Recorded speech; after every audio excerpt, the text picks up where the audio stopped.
দর্শক বন্ধুরা, আপনাদের মধ্যে যারা ৫ থেকে ৭ বছর ব্যবহারের জন্য একটি ফোন নিতে চান, তাদের জন্য এই ফোনটি হতে পারে একটি বেস্ট অপশন। হ্যাঁ দর্শক বন্ধুরা, আমরা স্যামসাং গ্যালাক্সি A16 5G এই ফোনটির কথাই বলছি। ফোনটি অলরেডি গ্লোবাল মার্কেটে বিভিন্ন দেশে লঞ্চ হয়েছে, আর খুবই তাড়াতাড়ি ফোনটি বাংলাদেশের মার্কেটেও চলে আসছে। এই ফোনটির হাইলাইটেড পয়েন্ট হচ্ছে স্যামসাং এই ফোনটিতে 6 বছরের মেজর আপডেট দিবে। পাশাপাশি এই ফোনটিতে পাওয়ারফুল চিপসেট থাকছে MediaTek Dimensity 6300 এবং সুপার অ্যামোলেড ডিসপ্লে। সো সব কিছু মিলে এই ফোনটি কেমন হবে, ফোনটি কবে বাংলাদেশের মার্কেটে লঞ্চ হবে এবং কেমন দাম হবে, এই সবগুলো বিষয় নিয়ে এই ভিডিওতে কথা বলবো। সো চলুন শুরু করা যাক আজকের ভিডিও। আর ভিডিওটি ভালো লাগলে ভিডিওতে একটি লাইক দিবেন এবং ভিডিওটি বন্ধুদের সাথে শেয়ার করবেন। প্রথমে যদি এই ফোনটির ডিজাইন এবং বিল্ড কোয়ালিটি নিয়ে কথা বলি, তাহলে এই ফোনটির ডিজাইন স্যামসাং গ্যালাক্সি এস সিরিজের মতো। ব্যাক সাইডে থাকছে 3টি ক্যামেরা এবং একেবারে নিচের দিকে থাকছে স্যামসাংয়ের ব্র্যান্ডিং। তবে ব্যাক সাইড দেখলে মনে হবে এই ফোনটির ব্যাক সাইডে গ্লাস ব্যবহার করা হয়েছে, কিন্তু না, এখানে থাকছে পলিকার্বনেট। তবে ফোনটিকে দেখতে যথেষ্ট প্রিমিয়াম মনে হয়। আর স্যামসাং A15 ওই ফোনটির চেয়ে ফোনটিকে স্লিম এবং লাইট ওয়েট রাখার চেষ্টা করেছে। ফোনটি থিকনেস করা হয়েছে 7.9 মিলিমিটার এবং ওজন করা হয়েছে 190.6 গ্রাম। এছাড়াও এই ফোনে আপনারা IP54 এর ডাস্ট অ্যান্ড স্প্লেস রেসিস্ট্যান্ট পেয়ে যাচ্ছেন। তবে দুঃখজনক হলেও সত্যি যে এখানে 3.5 মিলিমিটার হেডফোন জ্যাক থাকছে না, কিন্তু এখানে হাইব্রিড সিম কার্ড স্লট পেয়ে যাচ্ছেন, যেখানে আপনারা একটি সিম কার্ডের পাশাপাশি একটি মাইক্রোএসডি কার্ড ব্যবহারের সুযোগ পাচ্ছেন।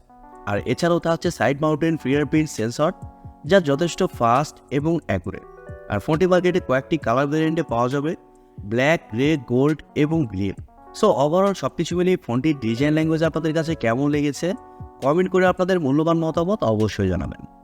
ফোনটির ডিসপ্লে নিয়ে কথা বলতে গেলে ফোনে থাকছে 6.7 ইঞ্চির একটি সুপার অ্যামোলেড ডিসপ্লে, যা ফুল এইচডি প্লাসের ডিসপ্লে, এবং আরও থাকছে 385 ppi ডেন্সিটি।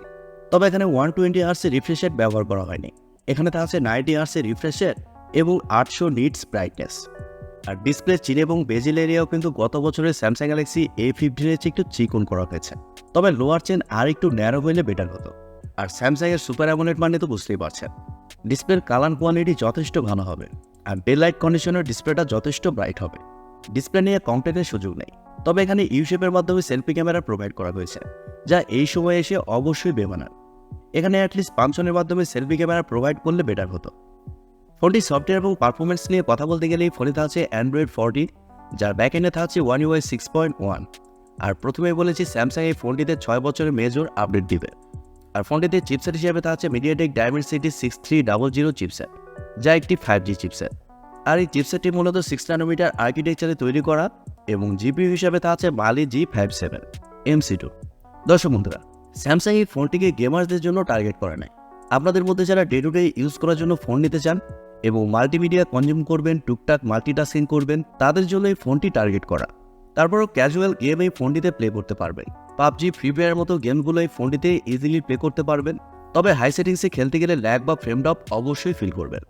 আর ফোনটি আপনারা 8GB র্যাম 128GB রমে দেখতে পাবেন, যা স্টোরেজ টাইপ হিসেবে থাকছে UFS 2.2 এবং র্যাম টাইপ হিসেবে থাকছে LPDDR4X। সো বুঝতেই পারছেন এই ফোনটি রিড অ্যান্ড রাইট স্পিডও যথেষ্ট বেটার হবে। ফোনটির ক্যামেরা সেকশন নিয়ে কথা বলতে গেলে এই ফোনটির ব্যাক সাইডে থাকছে 3টি ক্যামেরা, যার মেইন সেন্সর হিসেবে থাকছে 50 মেগাপিক্সেলের একটি ওয়াইড সেন্সর এবং সেকেন্ডে থাকছে 5 মেগাপিক্সেলের একটি আলট্রা ওয়াইড সেন্সর। আরও তো আছে 2 মেগাপিক্সেলের একটি ম্যাক্রো সেন্সর। আর ব্যাক ক্যামেরার ফিচার হিসেবে থাকছে LED ফ্ল্যাশ, HDR, প্যানোরামা। তবে ব্যাক ক্যামেরাতে আপনার সর্বোচ্চ 1080pতে 30 fps শ্যুট করতে পারছেন, এখানে কিন্তু 4K অপশনটা থাকছে না। আর OIS না থাকলে এখানে AIS এর সাপোর্ট পেয়ে যাচ্ছেন। সেলফি ক্যামেরা হিসেবে ফোনে থাকছে 13 মেগাপিক্সেলের সেলফি ক্যামেরা, আর সেলফি ক্যামেরাতে আপনারা শুধুমাত্র 1080pতে 30 fps শ্যুট করতে পারছেন। আর ফোনটির ফটো কোয়ালিটি মোটামুটি ভালোই করা হয়েছে, আপনারা স্ক্রিনে দেখতেই পাচ্ছেন। এই ফোনে আরও থাকছে ওয়াইফাই, ব্লুটুথ, GPS, NFC-র মতো আরও অনেক ফিচার এবং USB-তে থাকছে USB Type-C 2.0। আর ফোনটির ব্যাটারি এবং চার্জার নিয়ে কথা বলতে গেলে ফোনে থাকছে 5000 mAh-এর একটি ব্যাটারি, আর ফোনটি সর্বোচ্চ 25 ওয়াট চার্জার সাপোর্ট করবে।